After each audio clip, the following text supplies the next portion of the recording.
This is Suspenders Unbuttoned podcast. I'm Sarah. And I'm Julie. Join us for unbuttoned and unedited conversations. Hello, everybody. Welcome to Suspenders Unbuttoned podcast. I'm Sarah. And I'm Julie. And we're excited to welcome Brennan Elliott. Brennan Elliott. It's nice to see everybody. Welcome. This is fun. You have a brand new movie with Lacey coming out, His and Hers, and that's airing September 7th, 8/7 Central on the Hallmark channel. Yeah. So we're excited about that. Yeah. Thanks for joining us. Thanks for having me. Yeah, I haven't seen anything on it, so you guys know it better than I do. So I'll do my best to tell you what our experience was on the other side. Perfect. We love that. His and Hers feels like it's breaking the mold a little bit for Hallmark movies with a married couple. Tell us a little bit about this movie.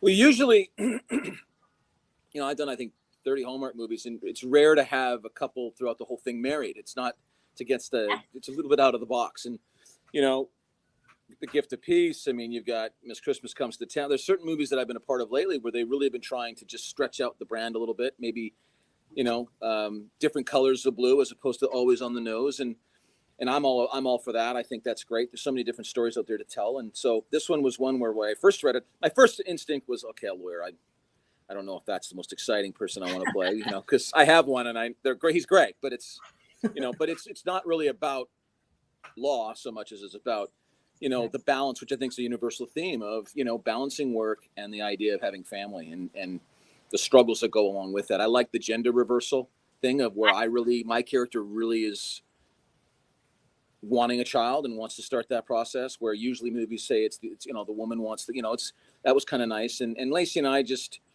if you want to play a married couple, who better than when somebody who's a really dear friend and you've done 10 movies with, so Only 10. only 10. Yeah. It feels like it went like that real quick. I heard the pacing is pretty quick. There's some good music, and we have the other two characters played by Stephanie Bennett and Clayton James, which were great. Yes.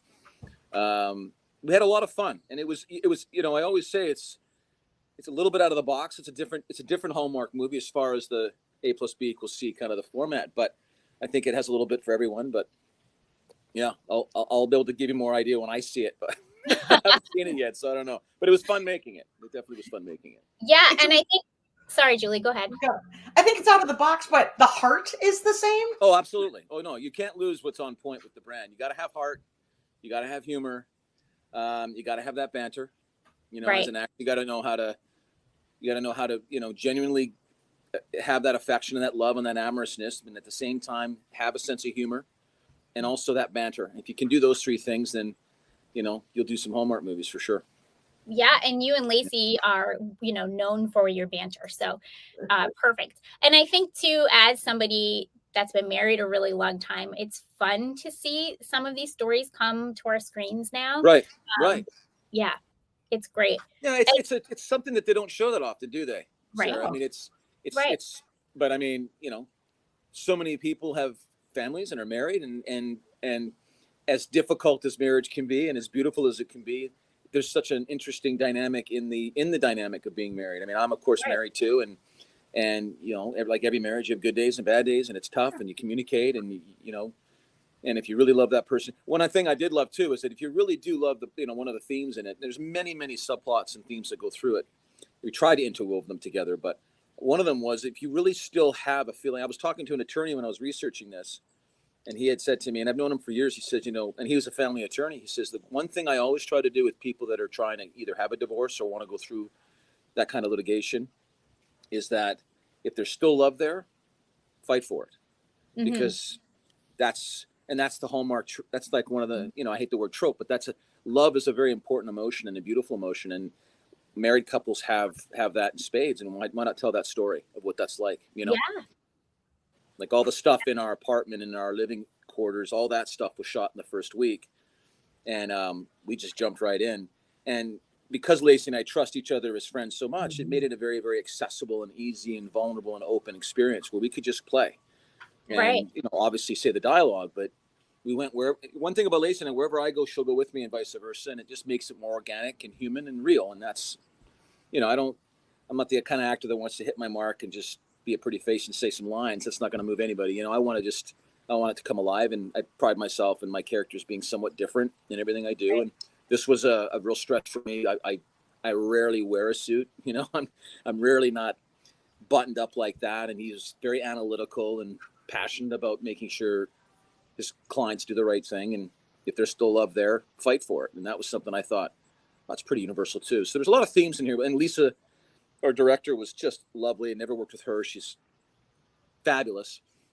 And we had a great cast and, a great crew. Adam Slinsky is probably one of my favorite DPs. And so, yeah, I'm excited. And so are a lot of fans to see it. Yeah, I bet they are. So you play Mark, who, as you just said, is kind of a buttoned up lawyer. What else can you tell us about Mark? Well, Mark he's inside himself going through the battle of, as he escalates in his career trajectory, he's madly in love with the person he married and wants to have that experience of a family as well. And I know for me, being married as a man, and when I started, in this business as a married person, as somebody who wanted a family, I was very, very scared of having a child because I didn't know if I was, I didn't know my own father. So I was raised by a single mother. And then I wanted to make sure, do I know how to be a father? And if I'm always away filming, you're not really there as much. And so I had my own insecurities and fears like with that. So I understood Lacey's character a lot in that crux. It's not that she doesn't want a child. It's like, how do you manage both? Because she's doing so on her too. And I think Mark really has resigned himself to the fact, like, I'm ready to make that jump. And whatever the consequences are, I'm okay because I'm with someone that I am in love with, someone I care about, my ride or die, whatever you want to call them. And I want to start a family. And I love how it ends, which I don't want to give it away. So it's you kind of get the best of both worlds. But, Lacey has seen it. I hadn't. And she had told me there's lots of humor. It's funny, lots of heart. And to have all those elements in a legal story that was really tough because some of it can be very matter of fact and very academic. And so we were trying to pepper in a lot of those Hallmark elements that we love to do together. And, I think we did it and that's the best you can do under the time frames you have, Definitely. Right. Yeah. Lacey's character is also a lawyer, which really varies from the, big city girl, small town guy theme. Were you surprised when you got the script to see that? I've been surprised, Julia, since the new regime came in, obviously, but the last 2, 3, the perfect pairing started there. I was like, this is interesting. I'm playing on the winery. The last 4 or 5 movies I've done have been really out of the box in regards to that Hallmark trope of small town and all that, which obviously has its place. And I've done many of those movies and love doing them. All in My Heart is a perfect example of those types of I hate that word trope, but there's those types of things. This was gender reversal stuff flipped on its head. It had a subplot characters that were very important to the piece, and it had a lot of differences from that. And like I said earlier, like I was telling you guys earlier, I wanted to make sure that all of us were very collaborative, that we could make sure we could have a lot of those moments from those other stories, like love and romance and humor and banter and playfulness. And even though you're not going from a big city to a small town, you're still changing in this piece. You're changing from the perspective of life and what's important. Our marriage is a mirror as humans to what their marriage is going through.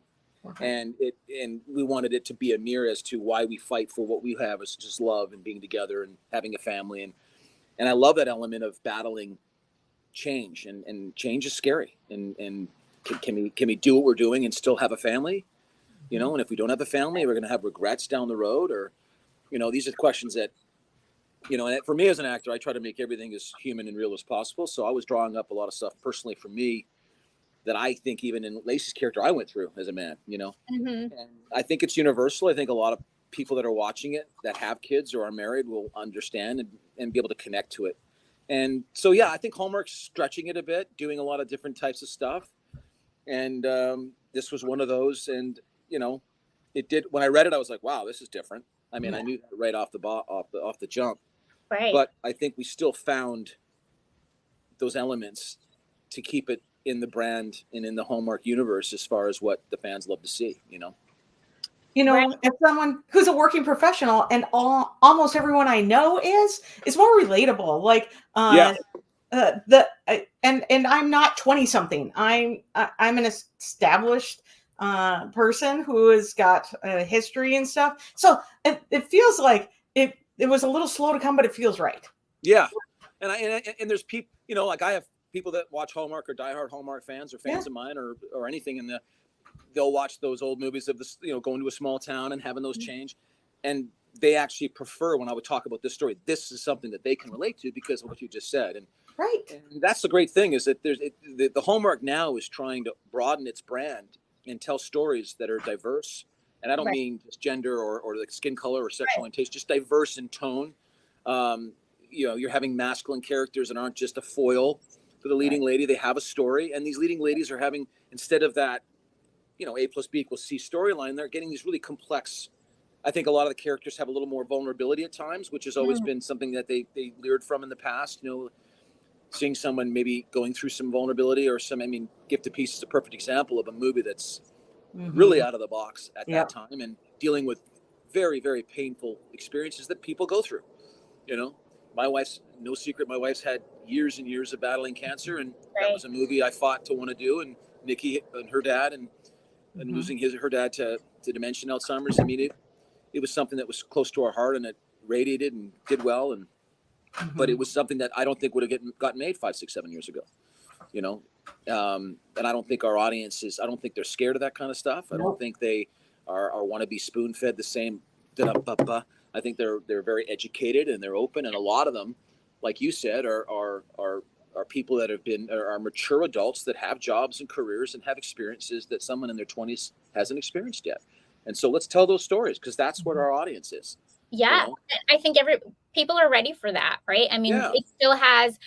We always talk about we know where we're going, but we just enjoying the ride, and how you get to that ending is the fun part, right? And to see it happening in different ways, even touching on hard subjects. Like there's been a few movies with special needs children. I have a special needs son. I tend to avoid those kinds of films, but I felt safe watching something with a harder topic to watch, but you knew that the heart would be there, and that you can't, yes, there's elements of, I want to go back to something you just said there, Sarah, which is I have a special needs son too, or not. He's on the spectrum. He's autistic in some ways, and so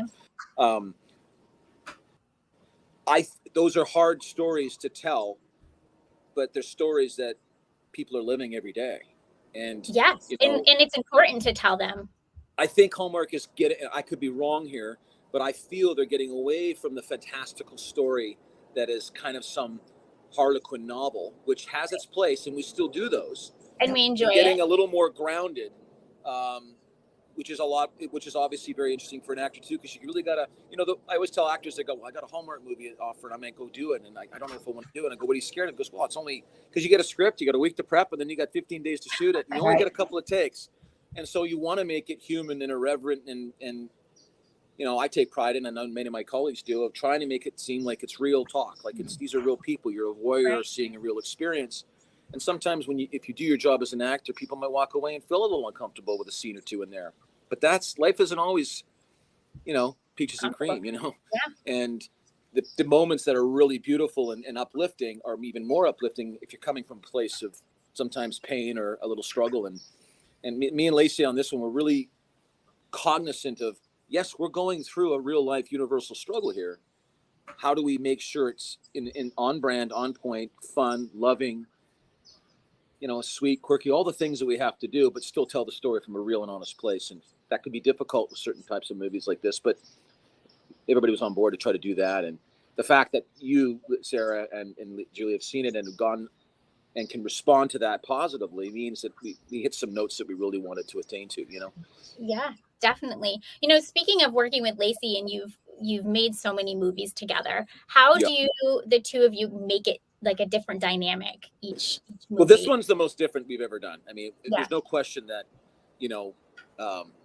not giving favorites or anything, but this was one where we knew we were doing something different, and we were open to it because we trust each other. The very first movie I did with her, I was a series regular on a series on Lifetime years and years ago when I first moved from New York. I have a plane. Include.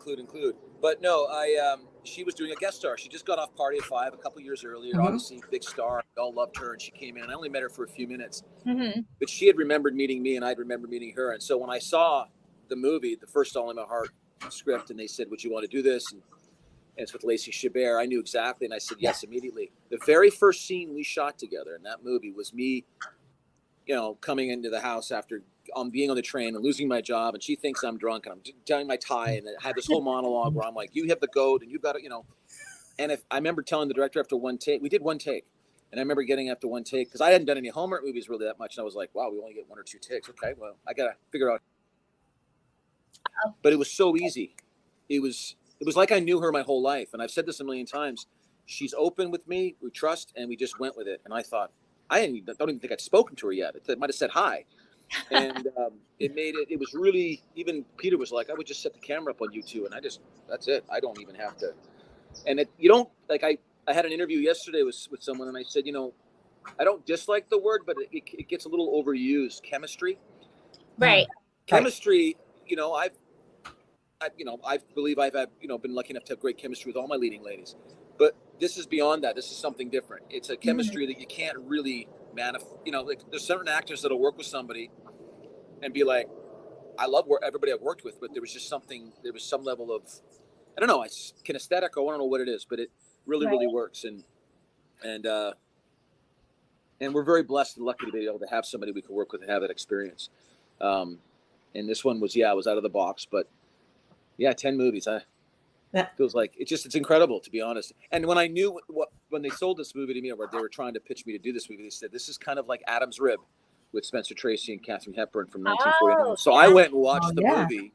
I watched the movie right after reading the script, and I went, which was a fabulous movie. If anybody, I mean, like, I'm an old movie buff. I mean, I'm a huge Spencer Tracy fan anyway, and Katharine Hepburn is just amazing. And so to see these two who were married in real life at the time, you don't see chemistry like that in those days in films, no matter how good the actors are, whether it's Greta Garbo or it's Cary Grant. These guys were functioning on a level that was just like real. It felt like real life. And it's at a time when the acting style might have been in its infancy about realism and being honest and real and method. And they were so good ahead of their time. And that really excited me to play. And they sometimes tell us we're like the Spencer Tracy and Katharine Hepburn, the network and stuff, which is kind of just a joke and a little moniker. And so I felt obligated to do it because I love that movie, and I thought this had some elements of it, Right. And it was a lot of fun, and by the way, my first 2 weeks of that 3-week shoot, I had kidney stones. So. Oh, jeez. No. Yeah. Because that's super comfy. That's super comfy. I'd rather have kidney stones than a nice warm bed in the middle of the winter. It's the greatest feeling in the world. I got off the plane and I had wardrobe the next day, and I remember waking up going, I felt like I'd been shot in the back. I was like, what? Yep. I'm a bit of a health nut. So I was like, anyway, I thought it would go away. Didn't go away. And then one morning on day 3, I think it was Wednesday. We started on Monday. It was a Wednesday morning. I had the chef at the hotel make me my mom was a nurse, so she says, get a bottle of lemon and tart cranberry juice with lemon. It'll flush out the kidney a little bit. And then it worked a little bit, but I was in too much pain. So I remember there's a scene in the restaurant, the very first scene we shoot, where I cheers her and I tell her this is the best 7 years ever. And I'm sitting like this because the pain, I mean, she was moving. Lacey was sort of moving. So they brought a doctor and he gave me this thing called Flomax, which helps break it up.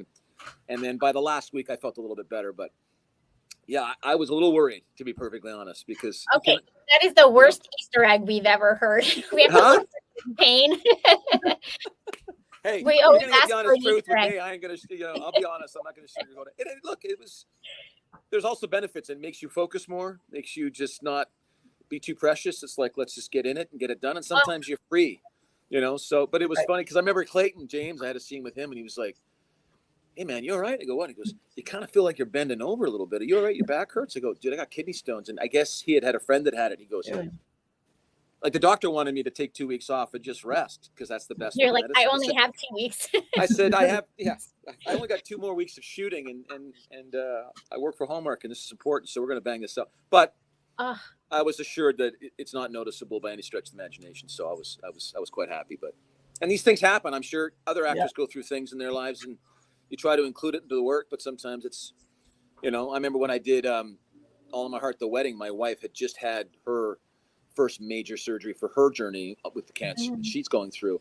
And I didn't remember the first week after filming. I was just like, what just happened? But there was something vulnerable in what I was doing that I might not have been able to instrumentally get to as an actor if things were just hunky-dory. So things happen for a reason. You include it in the work, and it is what it is, You were able to pound it out. Mark Chervick is walking around like Quasimodo, I'll blame the kidney stones. We didn't even notice, and I've seen the kidney stone walk a lot. So it's painful. They call it men's birthing. That's what the doctor said. He goes, "This is like it's like giving birth." And I'm like, I would never have a child if I felt like this to give birth. I have so much more respect for women after that. Let me tell you. No, that's a lot. Okay. Yeah. Did you have a favorite location that we can look for while you were filming this movie? Something, a scene, or? On one of I had one. Well, I didn't have a day off. The weekend, on my very first weekend, the medicine was making me feel good, so I went for a little bike ride through Stanley Park, which people do it when they're tourists, and I'm not a big bike rider or anything, but I thought, I'm going to go do something for me. And so I got a coffee and then I had a little breakfast. And I got on this bike and I went through Stanley Park. Oh, it was lovely. It was perfect weather. People were great. And that's a special place right on the harbor there. That was beautiful. Mm-hmm. I loved our, here's a fun fact. I loved our apartment in the movie. The way they designed it, the set design, it was really cool. But we were right next to a jiu-jitsu dojo. And the guy that ran the jiu-jitsu dojo, I guess they had been paid by production to say, can you keep the music down? Yeah. Now, I don't know what kind of dojo he has because my kids are in jiu-jitsu. I've done jiu-jitsu a little bit, and you don't have loud music when you're sparring. So I don't know what they were doing in there. I'm talking like Anthrax, AC/DC. Like, it was going off. So we thought the whole stuff in the apartment, we were going to have to redo an ADR. And then our AD went over to him, he's the best, but he's a big ex-biker looking kind of guy. And he walked over, and I don't know what he said to him, but music stopped the last 2 days, and he came over and goes, taken care of. Let's get back to work. And I'm like, what'd you do? He goes, I made him an offer he couldn't refuse. That was great. I love that. Everybody needs a Bob in their life, I think. But when you're having a romantic scene like Lacey and I, and you're hearing, you're like, you can't have that AC/DC going through that, can you? Oh, and I'm a big AC/DC Sounds like fan. a fun studio. Yeah. Does sound like a good time though. Look, this movie had all kinds of stuff that people will not even know when they watch it. And I'm only tipping the iceberg, but stuff went on that was difficult to deal with, but you have to, that's one of the things. You can't just take a break and, because these things are on a tight budget. They're quick, I mean, I just finished Wrap 6 weeks ago and it's going to air in a week. So you got to be prepared. You got to obviously know your dialogue, but you also want to make your dialogue real and organic and irreverent and all those things. But at the same time, if you have outside influences that come in like kidney stones or a rock star jiu-jitsu teacher, you got to roll with it. You got to roll with it. Oh, that's hysterical. When he started playing Poison, that's when I got really upset. That ain't my band. That ain't my band. Nothing against Shawn Michaels, but I'm kidding. Yep. Shawn Michaels is always good. That's great. We love hearing these little behind the scenes stories. Makes us appreciate the final product even more. Yeah. Since we're starting to run a little bit low on time, can we ask you a few questions? Sure. We have a favorite. What did were you told I only had 30 or what? Because I can go until I think my next one is 10:45, so I can go till 10:40 or whatever. So I got time. Okay. So we don't have to too much. Yeah, I don't want you ladies to feel like you have to rush. All right. Well, then in that case, I want to give a shout out to the wardrobe in this movie. Oh, really please do. Fun. Yeah. Geraldine and those ladies. Gerald. Yep. Yeah, I've done 7 movies with her, and she's to me the best in the business, hands down. For me, I always try to change my look with every movie. Sometimes it comes organically, sometimes not. I know we don't have a lot of time, but I have a real insight on what he wears, maybe how he walks. Maybe he's, this guy's in the gym all the time. This guy can't get to the gym because his career is always, I want to make sure you're as believable as possible. And when I got there, I was really worried about the suits because I did another movie before that. There wasn't a Hallmark, and I was training a lot. I was getting pretty pretty strong, and I had to get a little muscle on me. And I was like, gosh, I gave her my 42 regular. I don't know, but everything fit perfect. It was unbelievable, and it wasn't even had to be hemmed. I was just like, this is so. Yeah, I mean, don't tell anybody, but I had to take a couple of those suits home. They were pretty special. You know, when Geraldine from the Wardrobes Girls is the costumer, I think a lot of things go home. She's just a really smart, Mm. just a really smart woman when it comes to the character. Like, she knows what the character is when you get there. She's not just saying, okay, you're a lawyer, let's put you in a suit. She's like, what do you think about this color? I go, I don't think about that. Like, she's really into it. Yeah. And she's invested, and she's doing it for 30 cast members. And yeah, she's one of my favorites. She's the best. We've had her on, and she's just inspiring even to talk to. Like, she really lifts you up. But we appreciate when we're watching that she costumes the male characters in these movies really well. And as women who watch these movies, we appreciate that, because that's not always the case. No, I've had some movies over the years, or even a TV series for that matter, unless you're number one or number two. And because I don't think it's a bad rap, but I mean, the women, it's a little more difficult with hair and makeup and wardrobe. I mean, and on these movies, I always tell actors, my male counterparts, I go, number one's number one for a reason. Mm-hmm. I mean, this network is geared for women, about women, with women leads, and there should be no ego in that. And you can still have a great career with them and great parts as number two or whatever. But Geraldine doesn't do that. I mean, she comes in and she's like, everybody's important, whether you're number 37, and she wants people to look right. And I don't know how she does it, but she's a queen. I've told her, I said, you are incredible. Yeah, she's amazing. Love that. We are wondering if this movie could be set up for maybe a sequel. What do you think? Do you think there's room in there for that? Well, you saw it. What do you think? Just kidding. No, you know what? Truth be told, me and Christopher McNeely, the executive producer, and Aisha Francis, who I love dearly, one of our major execs at Hallmark. You know who she is. She's just lovely. She actually was the one that thought this could be a TV series. Yeah. It could be like a heart-to-heart kind of thing. I mean, we'd have to change a little bit of the character dilemma, change little things to, every episode can't just always be about a divorce or something, Right. But, and I don't know how Lacey feels about that, but I'm on board just because I think it has that kind of legs, or at least a sequel or two. I mean, it's got these two really characters that love each other. There's humor, there's love, there's all the things that Hallmark fans love. And every case, it's kind of like taking All of My Heart and Crossword together in some ways. Right. You're solving some sort of a dispute or crime or a case of some sort. And we can even augment that, not from divorce. We can get into maybe there's a murder that happens or something, who knows? Yeah. That's beyond my pay grade, because this wasn't something I had produced. That produced 9 films for them. This wasn't one of them. But if they asked me to, I think it could be developed, changed a little bit to have more legs and more longevity with the characters. And each case could be, you can work with detectives. You could work with other kinds of people in law enforcement or legal specialists. And it could be really interesting. But so that's floating around. So your response, Sarah, from seeing the movie and seeing that it could have legs to have a sequel or something, that did not go, didn't fall on deaf ears. We all felt very similar when we were making it. Yeah. I watched it first and I messaged her right away. I'm like, oh, there could be more for sure. Well, that would be great, because I get a chance to work with, Lacey and Lisa, and one of the great things that I tell friends of mine that if they get a blessed opportunity to do a Hallmark movie, I said, enjoy it and just embrace it, because you don't have many experiences like that in film. It's everybody's on the same page. It's shooting 15 days. It feels like a family, and they're the best fans in the world. And if they love you, they love you. And if they don't, they're going to let you know. I mean, that's just the way they are, which is an honest transference of communication that I love, right. Because, you don't want to just come in and go, oh, it's 2 weeks and I'll just come in and they'll do it. You give it everything you have, and you can make a career out of it and have a lot of fans. And I mean, it doesn't matter if I go to a Starbucks or an airport. I always have some fans that'll come up for a picture or a photo, and they're 99.9% Hallmark fans, and they're very appreciative, and they're very smart fans. They're not like, the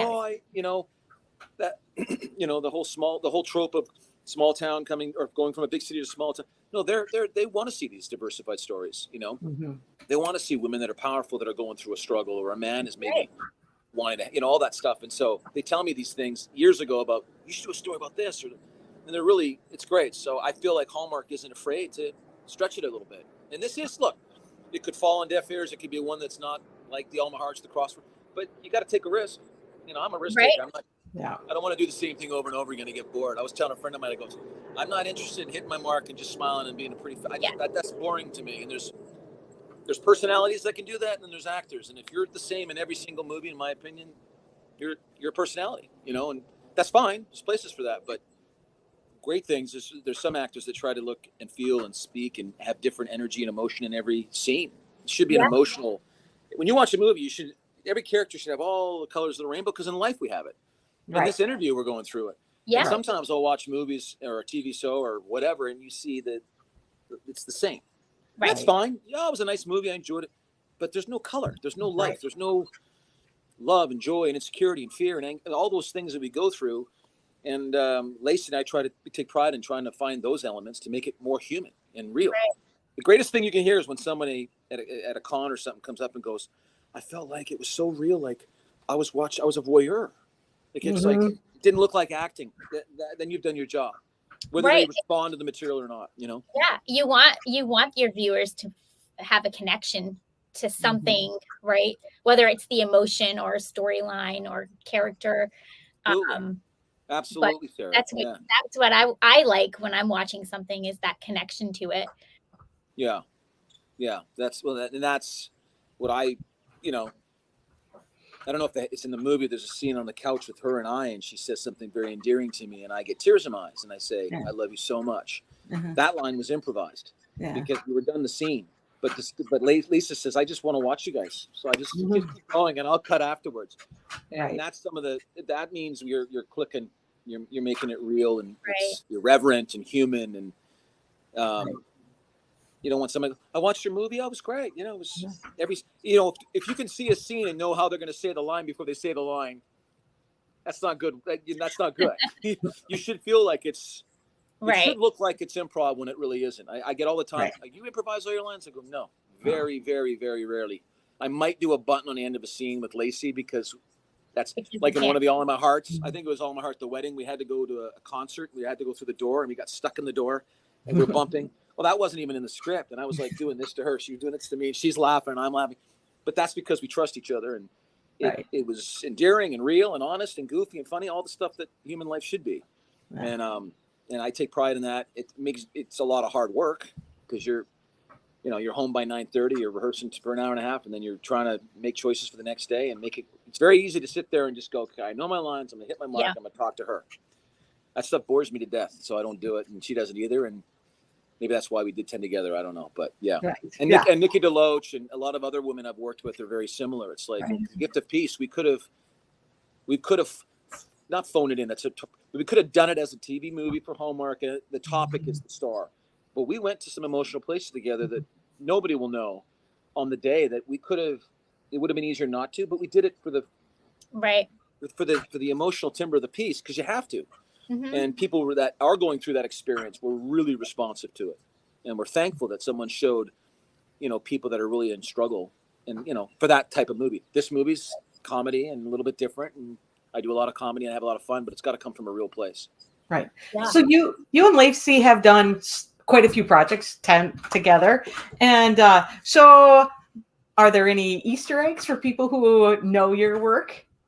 What do you mean by Easter? Yeah, I've heard that Easter egg. What does that mean? Like anything that's like a reference or something to look for. Oh, in the movie? Oh, yeah. Oh, that's right. Yeah. I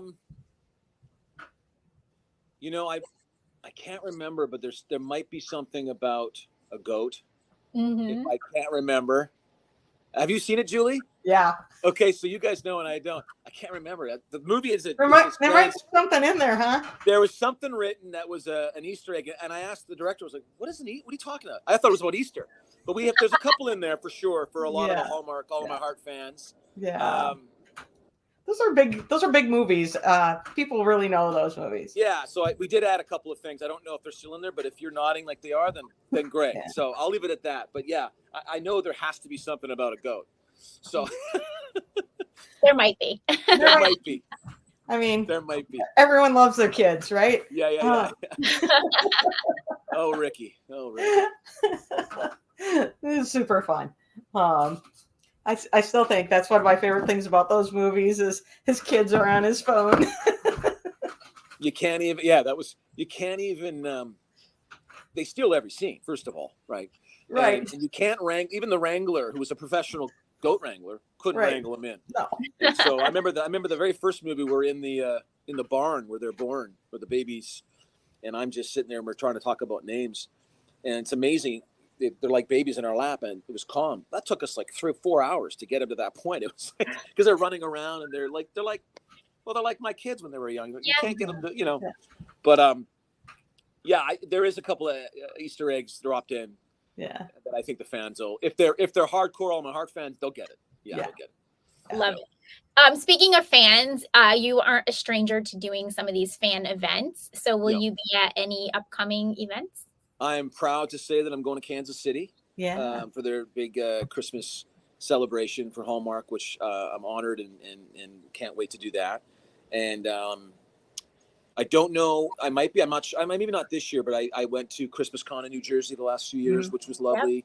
What I love about it is, these are hard work. Some of these movies, well, there are. If you want them to do them well, they're hard. And to see the fans and their response to what you do, whether it's the character or the story or your acting or whatever, it really makes you feel, and I mean, deeply touched by it sometimes. And these people are like, I've met women I met a woman was in a nursing home here in Escondido, California, and she was unfortunately quite old and passing, but she had watched everything I'd ever done and was like, her room was like a shine, and she just wanted to meet me in person before.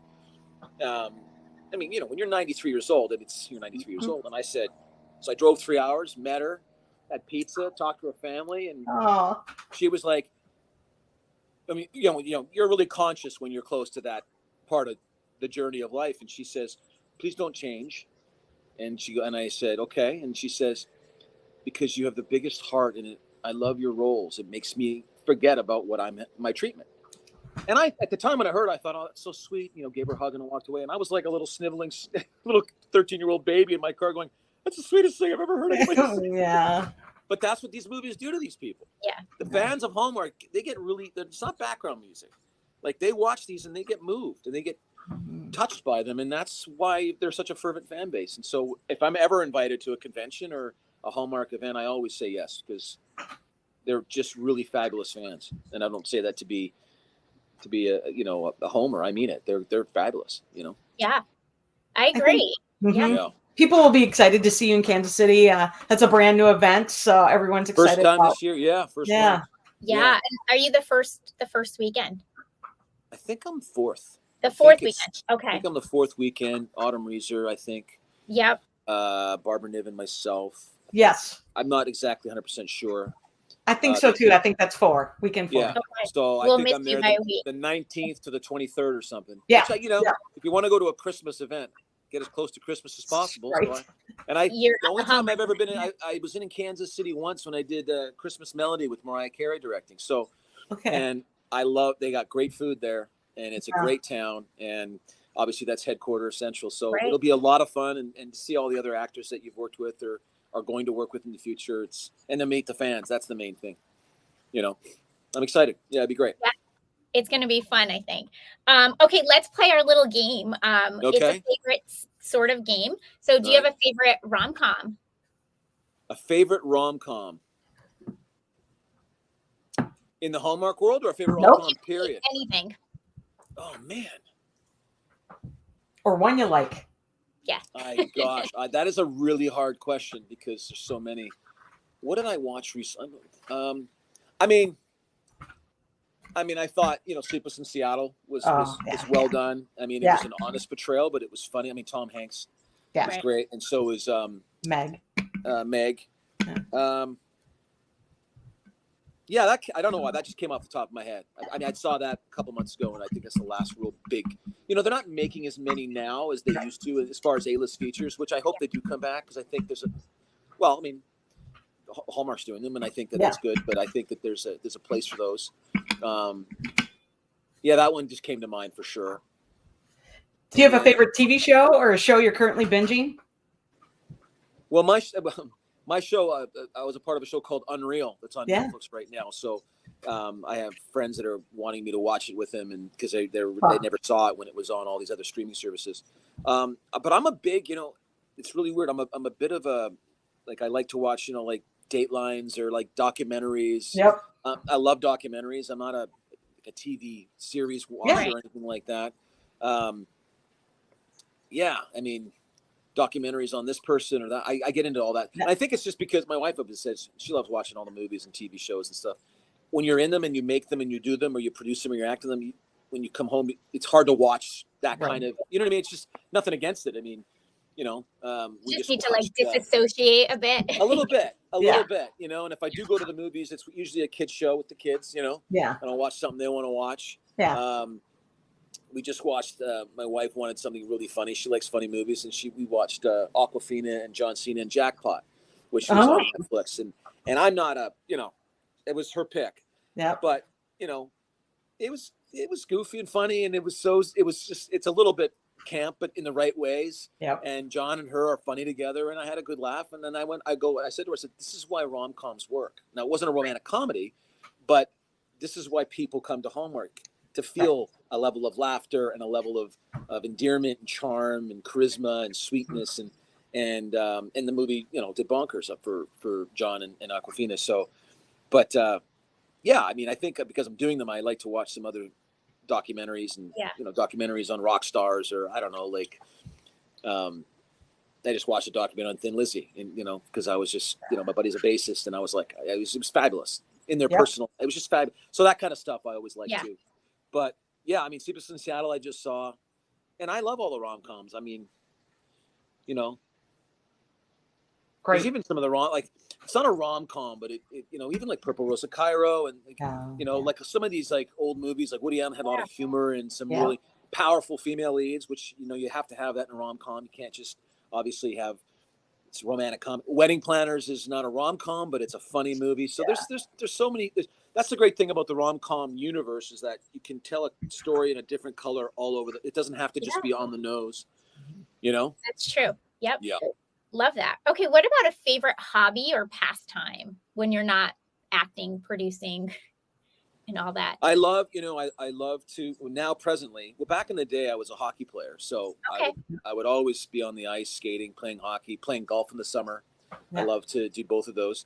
But now it's when you have two kids and you're doing so many jobs and working so much out of the country and different things. When I'm home, I love to be with the kids, and obviously with the wife and help take care of her. But I'm a big walker. Like I don't know if it's because I'm getting older. I don't know what's the deal, but I go to the gym and I train a lot, sure. But I like to go for like a good 3-4 mile walk.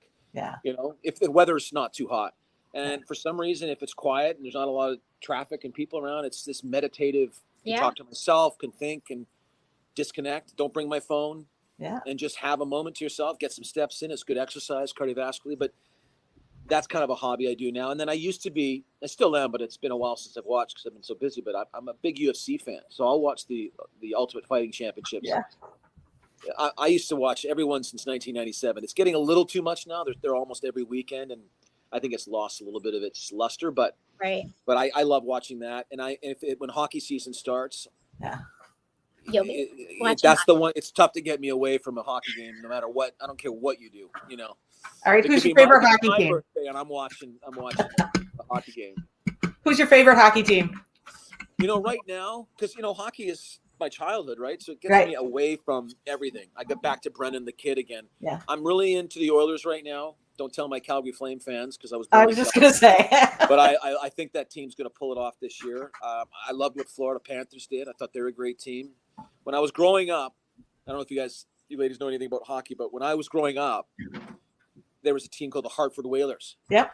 And they were, I played in the Northeast, kind of the hood of Calgary, so to speak. It was we weren't the most financially fortunate area of town. So we had these jerseys and we were called the Stars, and we had a star, but it looked like the whale thing fin. It was just a weird looking, and it was the same colors, and it was the blue and it was green and it was all this. And I said, and that, I said, I was like a Hartford Whaler fan, and I love this. This is great. So, I like the Rangers, New York Rangers, Toronto Maple Leafs, Edmonton, Florida. That's kind of That's kind of where I'm in right No now. Bruins.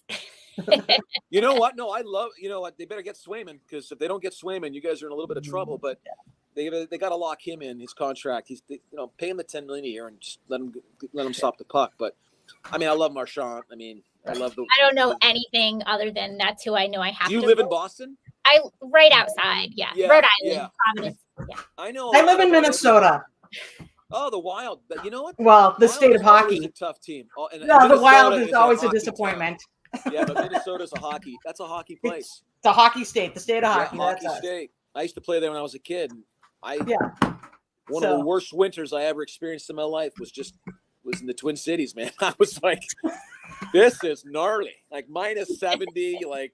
Oh yeah. Oh, for the wind chills. Yeah. Sometimes plug it your gets car there. in, you can't. You 6 seconds, you get frostbite. I go, who the heck wants to live in this? I have to go to work in it every time. Yeah. It's been But great 100 town. degrees here with 100% humidity lately. So, Yeah. you know, one end to the other. Absolutely. We All we right, should probably wrap this up. Yeah, I gotta go here. I think I got another one here. Well, All right. thank you so much for joining us, Brennan. And do you want to just tell everybody the name of your movie and when to watch it? Yeah, the name is His and Hers, which was probably one of the first movies I've done where the name stuck from the conception to the end, which I think was great. It's a great name. Stars obviously Lacey Chabert and myself, Jennifer Bennett. Stephanie Bennett. Thinking about the next girl I'm going to work with. Stephanie Bennett and Clayton James. They're fabulous, great people, and it airs on September 7th, 8 p.m. Central, I believe. Yep. 5 p.m. on the East Coast, and get your popcorn ready and just enjoy it. Let me know what you think. I'll be online. So Awesome, amazing. Well, thank you, Brennan, and thank you everybody for joining us today. Thanks, ladies. We'll see you